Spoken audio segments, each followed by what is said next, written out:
Antonio Escobar for the state of Texas. Defense. Humberto Saldaña for Walter Jean Serna Martinez. And are you Mr. Martinez? I am, Your Honor. Did you review the documents entitled Motion to Revoke Community Supervision and State's Motion to Supplement Pending Motion to Revoke Probation with your attorney? Did you understand it? I did, Your Honor. Fella didn't want to report. Now he gets to face the judge. Nothing good comes from dodging and hiding. At the end, Judge Boyd talks with intern and explains why she ruled the way she did and what is the best options for this type of case. Are you the same Walter Jean Cerner Martinez who was placed on community supervision in 2019 CR 9018W for the offense of driving while intoxicated third or more on October 7, 2019 for a term of 7 years? Is that you? Yes, Your Honor. State. Violated condition number 5 in Bexar County, Texas. The defendant, Walter Jean Serna Martinez, did then and there fail to report to the supervision officer as directed for the months of February, September, October, and November of 2021 in violation of condition number 5. How do you plead to that? True or not true? True, Your Honor. Your Honor, state waives all the violations. Any objection? No objection. Did you understand by pleading true to violation of condition number 5? Court could find it true, grant the motion.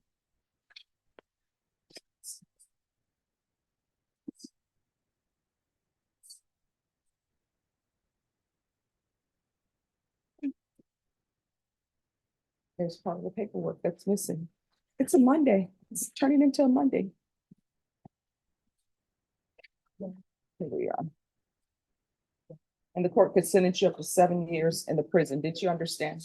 I understand, Your Honor. Knowing that, do you still wish to plead true to violation of condition number 5? I do, Your Honor. Court is finding violation of condition number 5 true. Judge, we have some Is there- witnesses. You have witnesses? Yes, but that's fine if you get the offer. I'm All sorry. right, state. I said I had witnesses. I was just letting the court know. All right, state, do you have any witnesses? No, Your Honor. State, what are you gonna be requesting? Your Honor, it was a proposed agreement for an extension of 2 years, a 90-day jail sanction and a jail cap, and to follow the recommendations. And to wait in jail for a bed if inpatient is recommended. Grant for 18 months in lieu of the PAMP device. Bi-weekly UAs for 90 days, and to verify employment and residence every 90 days. All right. And defense, what are you going to be asking for? And Judge, we're in agreement with the 2-year extension. Obviously, he is very active. He's in leadership at Ignite Church across from Our Lady of the Lake University, including youth counseling and youth ministry. And Judge, we're asking that he stay out so that he can fulfill his very important functions. He has had a very brief time to show compliance since the time he bonded out, but he's done a stellar job. He's been contacting his officer Borrego on what? Officer Borrego? Excuse me, no. If he wants to testify, he needs to be placed under oath. For clarification, Judge, it's off-site, but it's one of the satellite offices. I'm not remembering the street, but he's been reporting to her. He's got another report on the 22nd, I believe, of this month. As I said, Judge, well, that's what we'd be asking for. I've talked to my client. He's in agreement with extending because he owes those years back. And we just want you to hear us out for the reasons that we're asking that. Your Honor, maybe you have a moment really quickly? Sure.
All right, yes.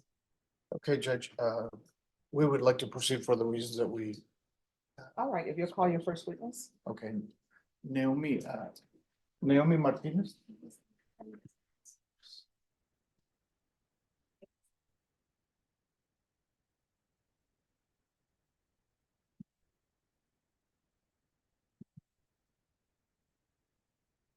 All right, can you raise your right hand for me, please?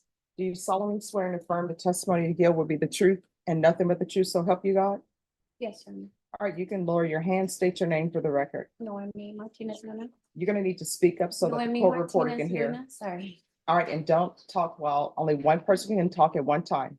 So what is your name? Noemi Martinez Luna. Step forward. I'm sorry. Noemi Martinez Luna. All right, did you, I guess that. All right, defense. Yes, how do you know Walter Martinez? He's my brother and my leader for worship team.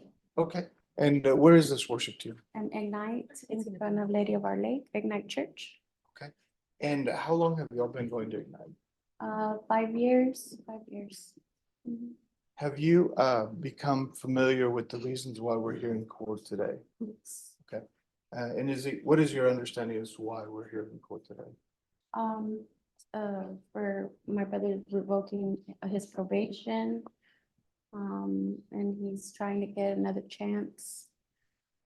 He has been free of alcohol and free of, anything outside the church basically for the last few years. And, I've seen a drastic change in his life. So explain a little bit more about the change in his life. What have you witnessed in the last 5 years? In the last 5 years, he used to be a bartender, which was taken back, in a downhill spiral, back to drinking, and he stayed away from that. He has made his own company, an electric company. He has ministered in different churches, not just our churches. On Saturdays, he ministers at Collective, and he's the worship leader there too. He teaches the youth and also ministers in our church. Okay. And when you say he teaches the youth, what specifically does he does? What are his activities? His activities right now are showing the youth how to find freedom within themselves and their minds and their emotions. Okay, That's what we're currently on right now. okay. Does he also do not choir, but sing for the church? Yes, he's a worship leader. Worship leader, okay. And who is the pastor of Ignite Church? Manuel Donel. And he's not able to be here today, is that right? No, he was here the last time. He was here last time, but he was not able to be here today. Okay. But he would have been able to testify that Walter is a very integral part of the church. All right, that'll be sustained. You can call him. if That's you- okay. No problem. Yes. And so with regard to Walter, as far as the 2 years of not reporting, are you familiar with the facts and circumstances surrounding that? Yes. And what had happened there?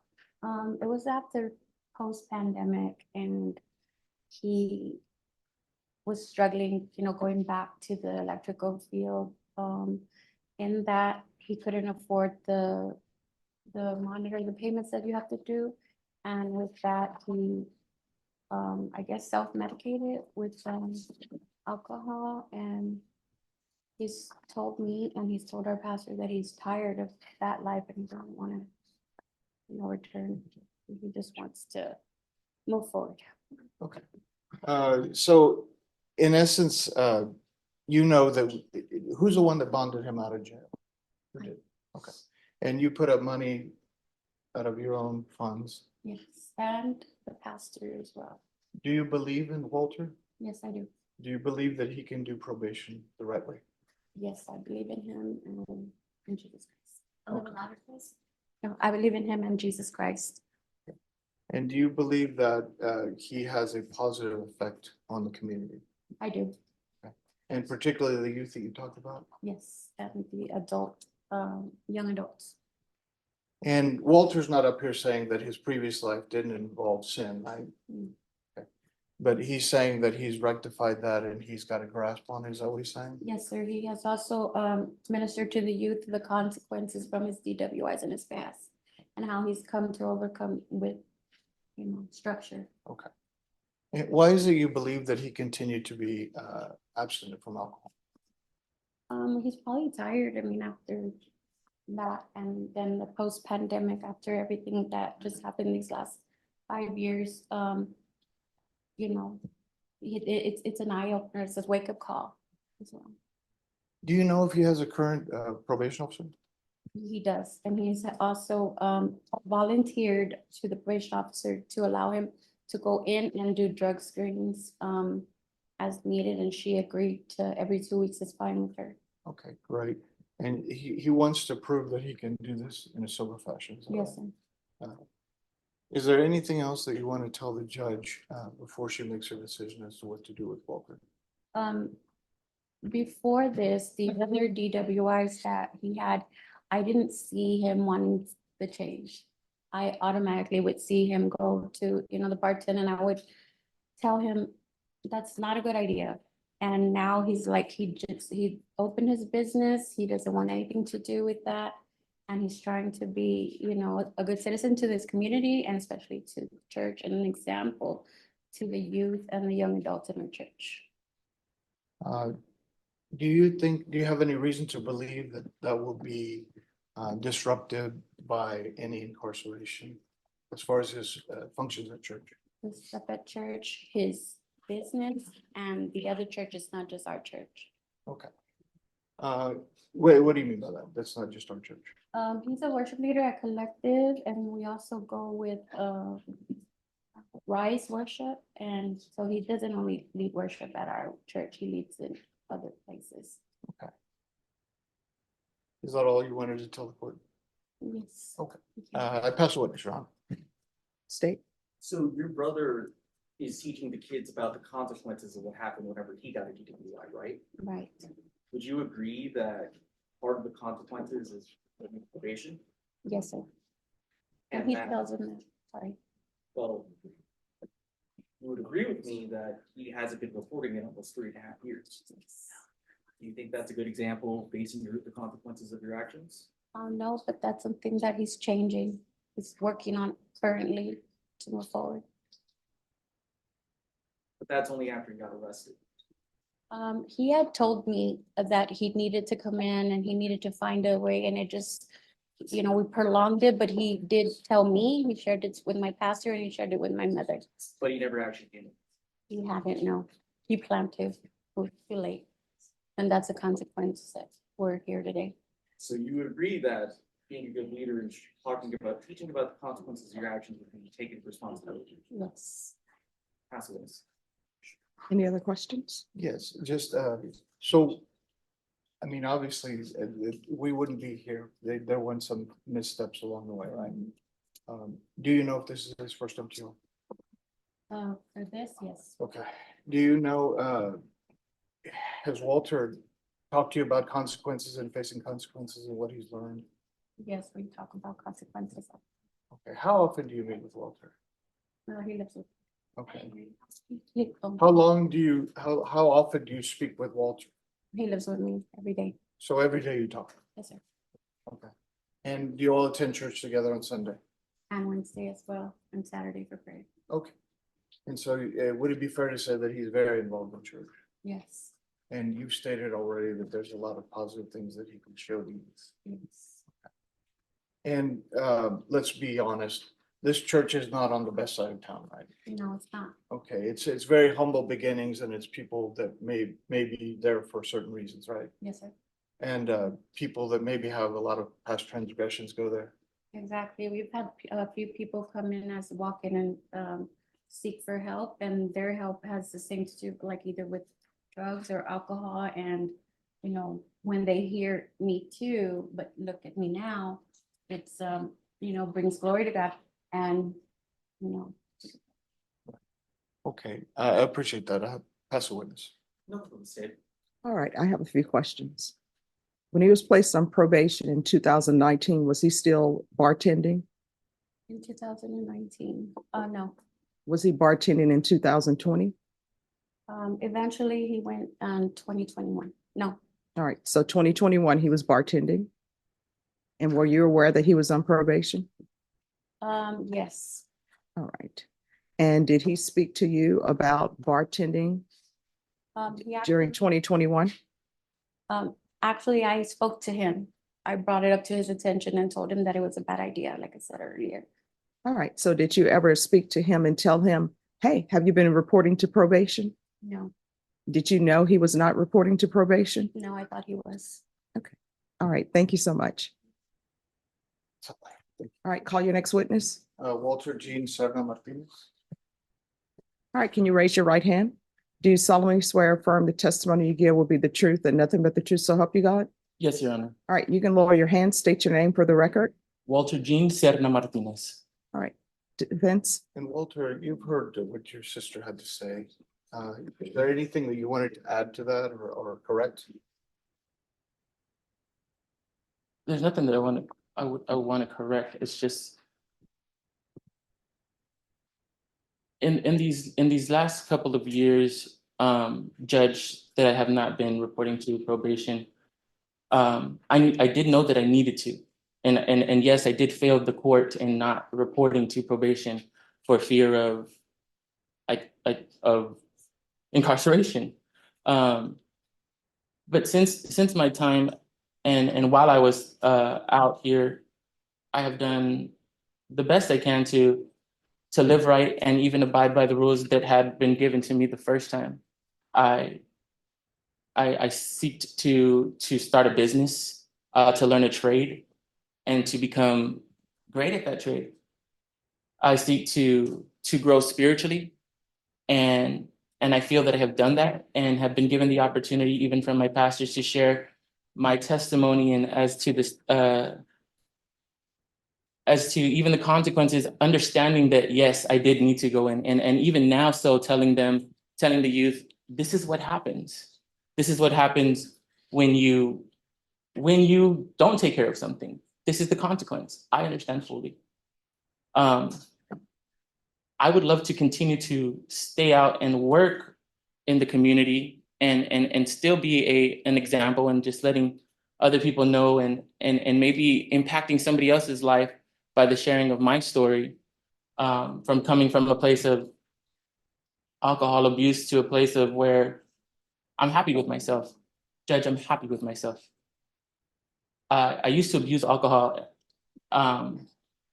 because I didn't like who I was at the moment, but in that moment. But I've come to realize that there's nothing about Walter under the influence of alcohol that I cannot have sober.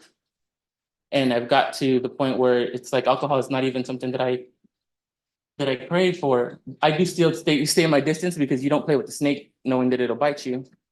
But I don't feel like there's anything about Walter intoxicated that I can't get out of Walter sober. And I think that's all I have to share. And I thank God for the changes in my life. I thank God for the opportunities that I've had in these last couple of years to grow in my trade and to grow in my ministry. And I hope to continue to do so. All right, here's the thing. People are placed on probation. That's a contract with the court, and there are consequences.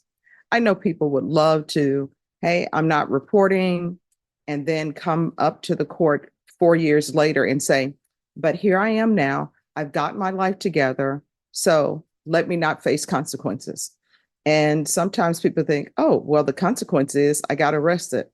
No, that's not the only consequence. So I know your defense attorney doesn't want you to go into custody because they're saying you have all of these commitments, but your first commitment is to the court and you're on probation for DWI. And you were saying you were doing the conditions of DWI, even though you were not reporting. Yes. So did you have scram? No, Your Honor. That's the number one thing about DWI. You need a scram device. And so you didn't have scram. And basically you were just out there living your life. And I know you were saying finding yourself. So you're out there living your life, finding yourself, and not doing any of the conditions of probation. I understand. That's not probation. So I'm going to give you a choice. Here are your choices. You can go to prison for 2 years and you'll be done. Or You're going to, either way, you're going into custody. You're going into custody either to go to prison for 2 years, or either you're going into custody to remain in custody for your TAP evaluation, and we'll see what the TAP evaluation says, and you will be extended on probation, not for 2 years. You'll be extended for 3 years, and that's the length of the time that I can extend him, and he's going to be on scram for the full term. So those are your choices. Option number 2, Your Honor. All right.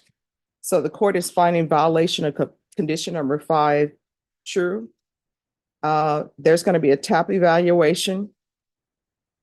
And we'll do a felony drug court evaluation in custody. If he's not accepted into felony drug court, then whatever TAP recommends. Felony drug court will probably be the best place for you. Are you driving or no? No, Your Honor. All right, there's to be no driving without ignition interlock. And I'm going to order scram for the full term.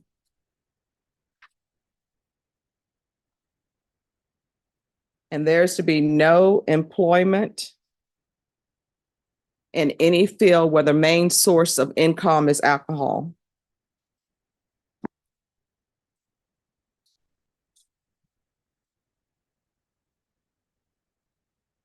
Did you not believe he alluded that he's got a journeyman's license now, or near a journeyman's license now, electrician? Oh, yeah. I gave him 200 hours community service, and I said that will be waived if you obtain a certificate in some kind of trade school. Or so I appreciate your doing that. There is going to be regular reporting by Zoom or in person. We'll do the UA hotline for 40 days upon release. Do you have a sponsor? I do, Your Honor. All right, that's great. How often are you attending sober support meetings? I haven't been in attending support meet. I haven't been to attending sober support meetings, but I do have somebody that I contact when I do have a bad day and I feel like on the edge. I do have people that I talk to help me walk through those things. All right, there's going to be 120 sober support meetings in 120 days.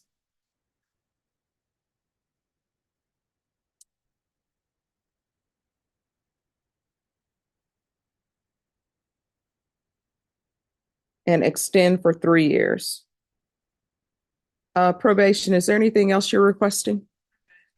Is there anything else you need from the court to be successful? I don't believe so, Your Honor. All right. Do not come back to this court for not reporting. You know you're supposed to be on probation. We can go off the record. You're not 19. How old are you? I'm 32 years old. All right, so you know what the definition of responsibility means, and you need to follow through on it. And I'm going to tell you right now, the motion to revoke, that's a contract you have with the court. That's not a contract you have with your attorney or with the state. You could have easily been going to prison for 7 years today. Do you understand? I do understand, Your Honor. So from here on out, everything that you do, you need to ask yourself, is this something that could result in me potentially going to prison for 7 years? If the answer is yes, don't do it. If the answer is maybe, don't do it. In this court, I always tell everybody, to be successful, you've got to be communicating with your probation officer. If you feel there's something they're not addressing, you can always come back to court. All right, good luck to you. Thank you, Your Honor. You're welcome. Those can go back to defense counsel.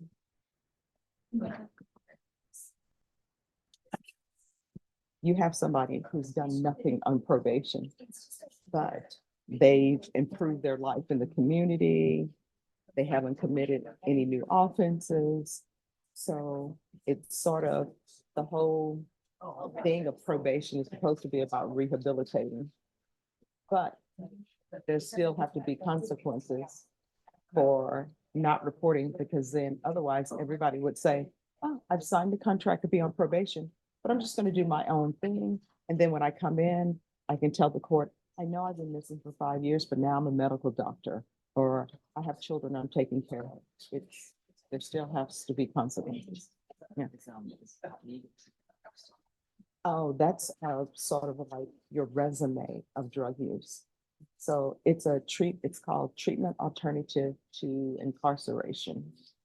And so what they do is they ask you about your drug use to see if there's any type of treatment you need, maybe outpatient treatment, inpatient treatment. Sometimes they'll ask about your mental health issues, and if they ask about your mental health issues and they discover there are some mental health issues, then they'll send you to a different department to address, do you need inpatient treatment for your mental health issues or not? And then felony drug court is exactly what it says. It's for people who have drug or alcohol problems. And if he is accepted to felony drug court, I won't supervise him anymore. The judge in felony drug court will actually supervise them. And if you ever want to see any of the treatment courts, how they do their docket, just let me know. Sure. You're welcome.